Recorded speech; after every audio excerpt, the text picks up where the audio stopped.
안녕하십니까. 뉴욕 중앙일보 박기수 경제부장입니다.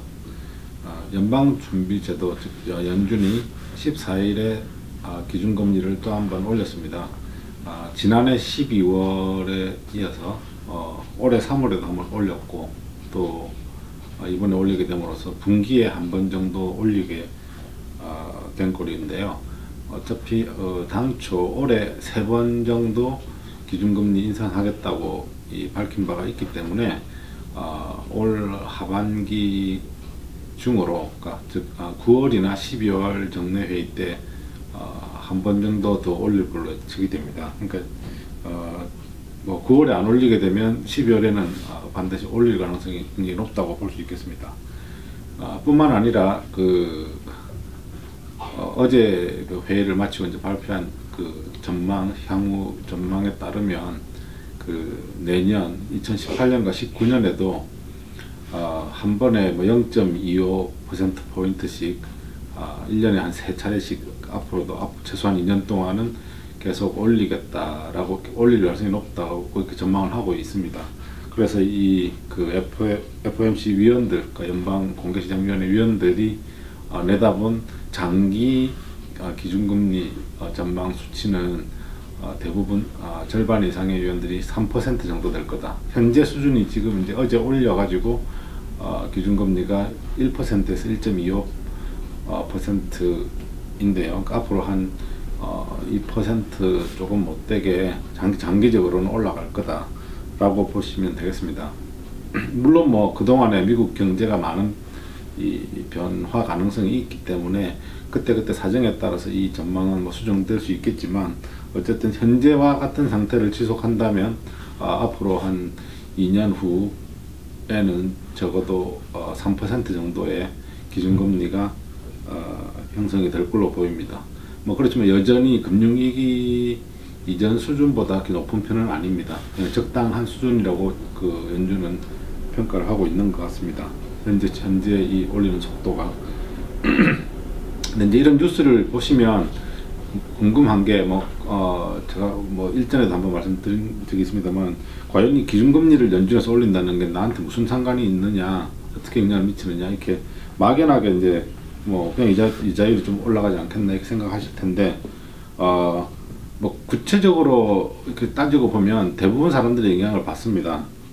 물론 이제 이 기준금리라는 것 자체는 연방기금의 금리입니다. 그래서 이 기준금리가 직접적으로 적용이 되는 것, 그러니까 당장 오늘부터 15일부터 적용이 되는 건 뭐냐면, 금융기관, 은행과 은행 사이에 초단기 금리, 콜 금리라고 그러죠. 예를 들어서 하루 이틀 돈을 빌려주고 받고 이럴 때 적용되는 이자율이 기준금리인데, 대부분 이제 그거 자체는 일반 소비자하고 관계가 없습니다만은 대부분 은행이나 이 금융업체들이 이 기준금리의 영향을 받아서 다른 이자율들이 정해지는 경우가 일반적이기 때문에 결국 소비자들이 적용받는 이자율에 영향을 미친다고 볼 수 있습니다.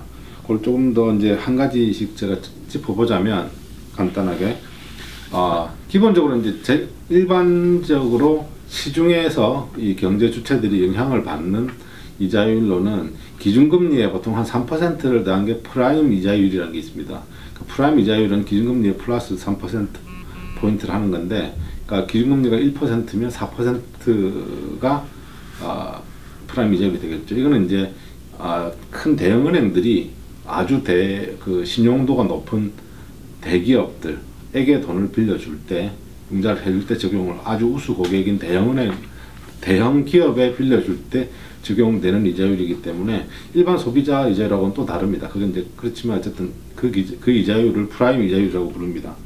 그리고 이제 저희 같은 일반 소비자들 입장에서는 여기다가 이제 결국 또 은행이라거나 또 크레딧 카드 회사 이런 데서 플러스를 조금 더 합니다. 그래서 프라임 플러스 이자율이라는 게 있습니다. 그거는 개인의 신용도나 여러 가지 기준에 따라서 다 달라지는데, 예를 들어서 프라임 플러스 이자율이라고 하면 결국 기본적으로 기준금리에다가 프라임 이자율을 더한, 그러니까 지금으로 봐서는 4.25%를 기본으로 하고 여기에다가 프라임 플러스니까 플러스로 2%를 더하게 되면 내가 크레딧 카드 발급받을 때 프라임 플러스 뭐 6.25 이렇게 되는 거죠. 그러니까 2%가 더 더해지는 거죠. 그게 이제 그 중간에 금융업체가 이제 그 받는 뭐 이자 수수료가 되겠죠.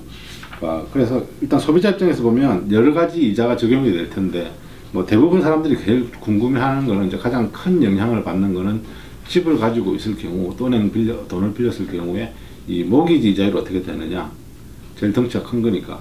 사실은 이 모기지 이자율은 직접적으로 영향률을 그렇게 받지는 않습니다. 우선 특히 이제 고정 이자율로 했을 경우에는 뭐 15년, 30년 고정 이자율 같은 경우는 거의 영향을 받지 않고요. 그러니까 모기지 이자율은 기본적으로 미국 국채 수익률 또는 이자율에 영향을 받기 때문에 경우에 따라서는 기준금리가 올라가도 모기지 이자율은 떨어지는 경우도 있습니다. 실제로 뭐 최근에도 그런 경우가 있었고, 다만 이제 장기적으로 이 이자율이 그 전반적인 이제 채권 투자 자체에 영향을 미칠 수 있기 때문에, 그러니까 이자율이 높아지면 채권에 투자하는 돈이 결국 다른 부분으로 갈 수 있기 때문에 이자 수익을 노리고 다른 돈으로 돈이 빠져나가서 채권 투자 수요가 줄기 때문에 그 뭐 이자율이 올라갈 수는 있겠죠.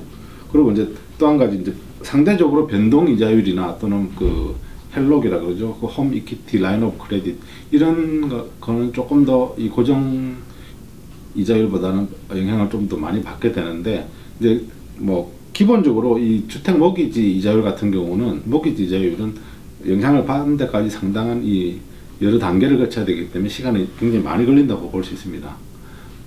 또 반대로 이제 그 좀 더 직접적으로 영향을 받는 건 아무래도 그 자동차 구입할 때 이자율이나 또는 크레딧 카드 이자율, 이런 거는 이제 보통 금방 그 기준금리에 영향을 받습니다. 그래서 지금 차를 뭐 새로 사신다거나 또는 뭐 크레딧 카드 서로 발급받는다든지 또는 뭐 갱신한다든지 했을 때, 물론 뭐 크레딧이 좋으면 뭐 반대로 이자율이 내려갈 수 있겠지만, 똑같은 조건이라고 볼 때는 이자율이 조금 올라갈 가능성이 있다는 걸 감안하셔야 되고요.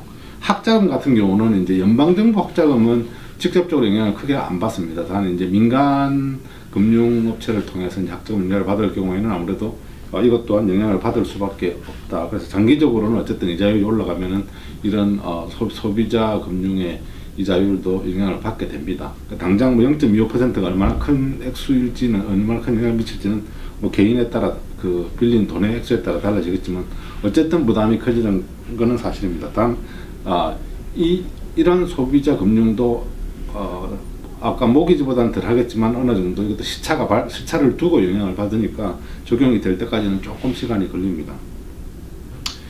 가장 직접적으로 빠른 시간에 영향을 받는 게 이제 보통 은행이 직접적으로 돈을 빌려주는 경우에 은행의 이자율은 굉장히 적극적으로 반영이 됩니다. 그러니까 은행이 돈을 빌려줄 때는 뭐 기업이든 개인이든 돈을 빌려줄 때는 이 기준금리가 올라가면 금방 반영을 합니다. 반대로 대출이자하고 달리 은행 고객이 예금한 돈에 대해서 CD나 또는 뭐 세이빙스 어카운트에 이자를 붙여줄 때는 은행들이 굉장히 천천히 붙여줍니다. 그래서 그리고 반영을 그대로 다 하지도 않습니다. 그러니까 쥐꼬리만큼 하죠. 그러니까 내가 은행에 돈을 넣어가지고 이자율이 오르는 효과를 보려고 그러면 그건 크게 기대를 지금 당장은 안 하시는 게 좋지 않나 하는 생각이 듭니다. 그러니까 그 반영되는 속도나 폭이 돈을 빌려줄 때보다는 훨씬 작다라고 생각을 하시면 되겠습니다. 이게 이제 주로 일반적인 소비자 입장이고요. 사실 이 기준금리를 올리는 거는 경제 전반에 미치는 효과가 훨씬 더 큽니다. 개인 소비자들도 영향을 받겠지만, 우선 기업들 같은 경우는 은행에서 돈을 빌리게 되면 이제 더 비싼 이자를 물어야 되기 때문에 기업의 이자 비용이 늘어납니다. 이자 부담이 늘어나는 거죠. 물론 기업들이 투자를 하고 뭐 할 때 다 있는 돈 갖고 하는 게 아니라 은행에서 빌려서 많이 하기 때문에, 그래서 상대적으로 이제 이 기업이 투자하는 행위가 조금 많이 위축이 될 가능성이 많고요. 물론 뭐 소비자들 소비도 조금 영향을 받긴 하겠습니다만, 그게 따라서 기업의 투자가 이제 아무래도 위축되다 영향을 받다 보면 주가도 두 가지로 영향을 받을 수 있는 게, 한 가지는 이제 기업들이 투자 활동을 조금 줄일 수 있는 여지가 있으니까 영향을 받을 것이고, 또 한 가지는 주식 시장으로 향하는 돈이 뭐 이자 수익을 원해가지고 안정적인 이자 수익을 이제 받겠다. 이자율이 높으니까 어느 정도의 안정적인 이자 수입이 들어올 것이다 해서 돈이 또 증시에서 빠져나갈 수도 있습니다. 경우에 따라서. 그렇지만 이제 더 크게 보면 사실 이 증시에 대한 영향력은 각 개별 종목에 따라 다릅니다. 예를 들어서 금융주 같은 경우는 오히려 이제 금리가 오르게 되면은 금융회사들 수익이 늘어날 것 예상해서 또 주가가 오를 때도 있고요. 그러니까 전체적으로 보면 뭐 기업 개개 종목에 따라서 달라진다고 보시는 게 맞을 것 같습니다. 다만 이제 전체적으로는 어제도 그렇고 오늘도 그렇고 보면 대체로 조금 네거티브한 영향이 좀 더 증시에는 강하다고 볼 수 있고요.